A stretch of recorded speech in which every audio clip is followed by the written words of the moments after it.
following opinions are solely those of BoatTest.com and its test captain. Hi, Captain Steve for BoatTest.com. Today, I'm going to be doing a full test and review of the Chaparral H2O 21 Sport. Chaparral tells us, and we agree, that this boat was designed to be a starter boat with a slant towards the upscale. It's this quality that separates it from others in class. Let's take a look. As soon as we step aboard, we're greeted with the HydroTurf swim platform mat that remains cool to the touch under bare feet. The ladder is off to the side, away from the outdrive underneath, and in clear view of the helm. Cleats are up high out of the trip zone. This boat included the Velocity package, which consists of the swim platform mat, this collapsible Velocity tower, fixed board racks, and the upgraded hull-side graphics. The tow point is accessed through the bimini top. The cockpit layout has the usual sports seating of the 2 bucket seats and 4 cross bench at the stern. Underneath are 3 storage compartments with the battery switch inside the port compartment. And here's another example of the quality I was discussing. Standard courtesy lights, stainless drink holders, and look at the upscale trimmed gray snap-in carpet. And there's even a fire extinguisher discharge port.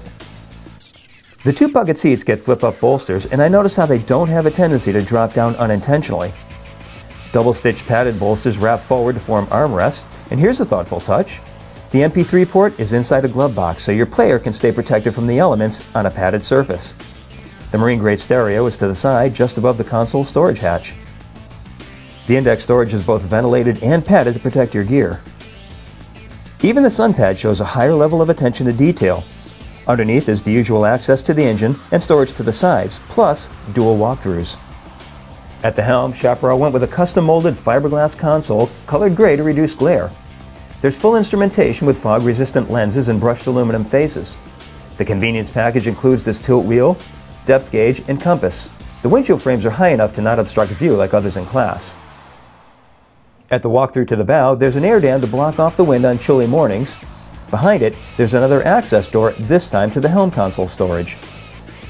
The bow layout is typical of a bow rider with V seating and storage underneath, but Chaparral adds a wraparound bolster to allow more people to gather here. Fully forward is a separate anchor locker with a notched hatch and an anchor keeper inside. Cleats are to both sides instead of a single cleat in the middle. Now let's get underway. The Chaparral H2O Sport has a length overall of 21 feet, a beam of 8 feet 4 inches, and a draft of 32 inches. With an empty weight of 3,100 pounds, half fuel, and 2 people on board, we had an estimated test weight of 3,640 pounds.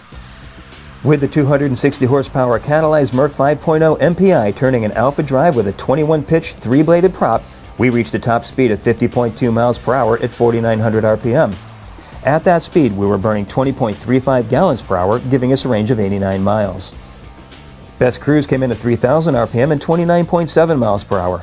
That speed reduced the fuel burn to 6.6 gallons per hour and increased the range to 162 miles. That means she can keep that speed up for 5.5 hours while still maintaining a 10% reserve.